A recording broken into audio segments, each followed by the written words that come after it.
Sa kanyang pangalawang taon sa Premier Volleyball League, handa na muling magpakitang gila si Super Rookie Bella Bilen at ngayon kalaban ang kanyang mga kakampi sa Alas Pilipinas squad. Ang ibang detalye alamin sa pag-abante ni Robigail Revares.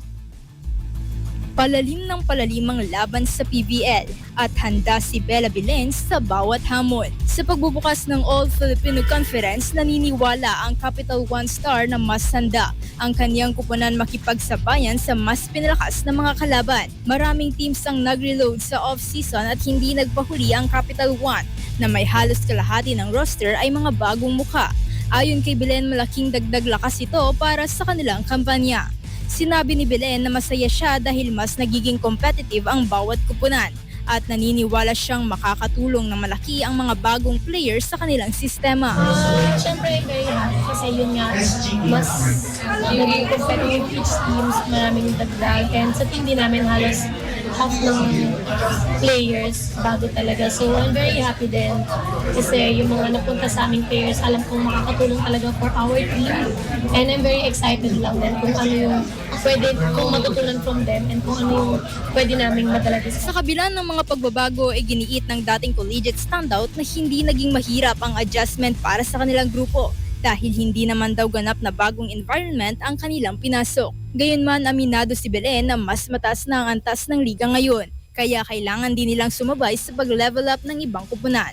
Ayon sa kanya, bawat ensayo ay sineseryoso nila upang mas gumanda ang ipapakita ng Capital One ngayong conference. Siguro malaki yung siyang challenge din for us since yun nga, kahit na nagkalaban na before, ibang challenge pa rin this conference kasi lahat ng teams talaga nag-level up. Siyempre, sana kami din, ganun din naman kami na tinatry namin yung best namin every training na to level up pa yung game namin para maganda yung mapakita namin this conference. Mas magiging espesyal pa ang torneo para kay Belen dahil makakaharap niya ang ilan sa kanyang dating mga kakampi sa Alas Pilipinas na ngayon nasa kani-kanilang club teams na. Anya, pabiro niyang sinasabi noon sana ay huwag na silang maglaro kapag naghatapas sila. Ngunit inamin niyang exciting din ang ganitong sitwasyon. Hindi lang ako sila before sa national team pa kami na kami yung magkalaban o sila maglalaro, ganyan. So parang, ayun, kasi kasama ko na rin sila na matagal as teammates. So parang I'm very excited din kung paano ako siguro magpo-perform pag sila yung kalaban ko. Like, kasi syempre kilala ko sila, pero ngayon kasi ibang sistema, yung magkakaibang sistema ng team.